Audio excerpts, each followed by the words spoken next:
आप समाजवादी पार्टी से जुड़े भी रहे, लेकिन मंच से आज आप मोदी योगी का नाम ले रहे हैं। क्या हमारे चैनल को कोई ब्रेकिंग न्यूज़ देने वाले हैं? मैंने पहले आपसे कहा कि मैं किसी राजनीतिक पार्टी के बातों के लिए यहाँ नहीं बैठा हूँ।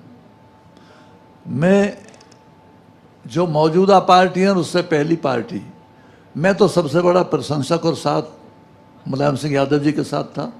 लेकिन जब वक्त ऐसा आया, मैं उन बातों को यहाँ नहीं तरजीह देना चाहता, तो मुझे माननीय अटल बिहारी वाजपेयी ने क्यों बुला लिया।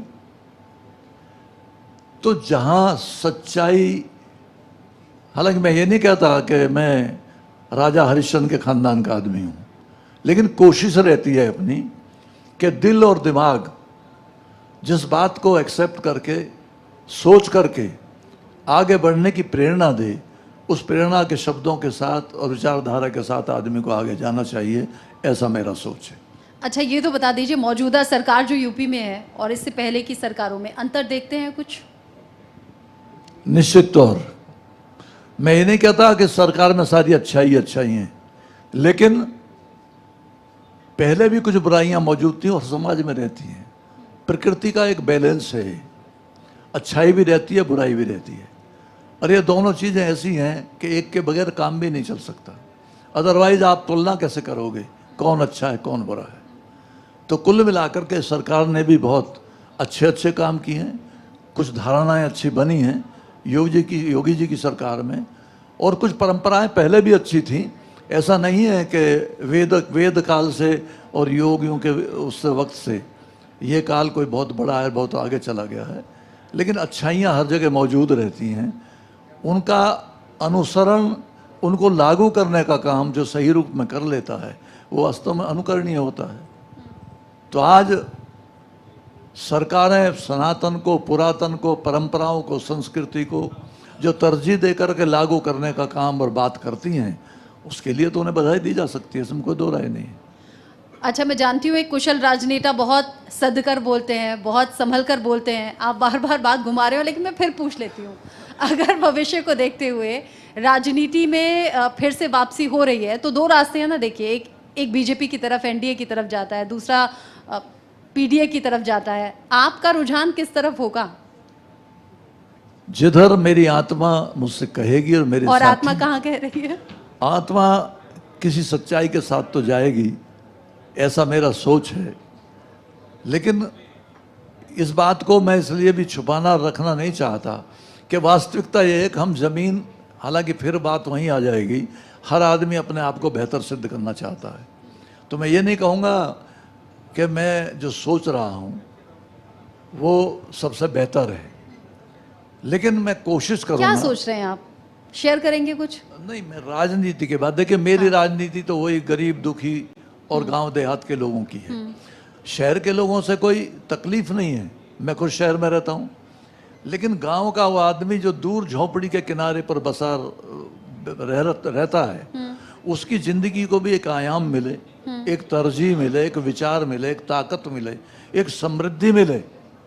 आर्थिक तौर पर जिन लोगों ने मतलब उस पोजीशन को देखा नहीं है, जहाँ अभाव और तकलीफ की ज़िंदगी को सहते सहते उस गरीब इंसान को शिक्षा से लेकर रोजगार तक परेशानी का सामना करना पड़ा है, उसको भी कोई रास्ता मिले, उस तरह की राजनीति करने का मन है। विद्यार्थी था तो गांव के देहात के टूटी झोंपड़ियों के स्कूलों से लेकर बीएचयू तक का मैं स्टूडेंट रहा हूँ, तो विचारधारा तब भी थी। एक स्वतंत्रता सेनानी बाप का बेटा हूँ, तो खून में वो रवानी तो रहेगी, वो तो कहीं जाएगी नहीं। तो कुल मिलाकर के अपनी राजनीति का जो रुख है वो हमेशा उन्हीं गरीब तकलीफ शुदा लोगों के लिए, उन्हीं मुश्किलों और परेशानियों में जीने वाले लोगों के लिए हमेशा रहेगा, और नौजवान को तरजीह दे करके राष्ट्र की मुख्य धारा में, राष्ट्र प्रेम में, देश प्रेम में उनके साथ देने का विचार हमेशा पहले भी रहा है, आज भी रहेगा। बहुत अच्छी सोच है, और इस सोच पर अगर आप चलते हैं तो भविष्य के लिए बहुत बधाई भी। यानी आप कह रहे हैं कि मैं इस विचारधारा के साथ आगे बढ़ूंगा, किसके साथ जाऊंगा किसके साथ नहीं, वो भविष्य बताएगा। ज्ञानोदय के मंच पर चूंकि आप हैं, समाज के लिए, हमारे व्यूअर्स के लिए लास्ट में कोई संदेश है? आपसे बेहतर संदेश और कौन क्या दे सकता है? नहीं, आप दे आपने सकते हैं। ज्ञानोदय जो कार्यक्रम आपने, आपके मंच ने, आपके चैनल ने शुरू किया, फिर एक बार इन तमाम लोगों को बधाई देता हूँ और ये वादा भी करता हूँ। अभी मैंने कई मंत्रियों को, बहन जी को, हमारी बिल्कुल एक ही क्षेत्र के हम लोग हैं, गुलाबो देवी जी और हम, और हमारे और कई साथी यहाँ मौजूद हैं। भाई ब्रह्मपाल जी भी दिखाई दे रहे हैं, पहले दिखाई दिए नहीं। तो कुल मिलाकर के आपके, मेरी विचारधारा उन तमाम गरीबों को समर्पित है जो कहीं ना कहीं किसी अभाव में और ज़िंदगी के भटकाव में कोशिश करते हुए संघर्ष के तौर पर ज़िंदगी जीते हैं, और हमेशा रहेगी। जितना भी वक्त मिलेगा, जो भी वक्त मिलेगा, मैं उन लोगों को ताकत देने में कभी पीछे नहीं रहूँगा। मैं आज यहाँ आपके समझ क्यों, ज्ञानी ध्यानी लोग हैं यहाँ, बहुत सारे लोग बैठे हैं, तो मैं राजनीति को ना कभी धर्मों में बांट करके देखता हूँ, ना गरीबी और अमीरी में बांट कर देखता हूँ।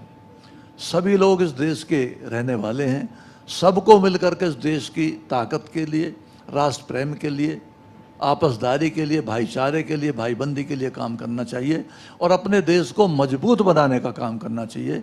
ये काम आज की सरकार भी कर रही है, इसलिए सरकारों की बुराई करना बेवजह और अपनी राजनीति को चमकाने के लिए कुछ बातें ऐसी कह देना कि हम उसके साथ हैं, जब हम थे तो ये था।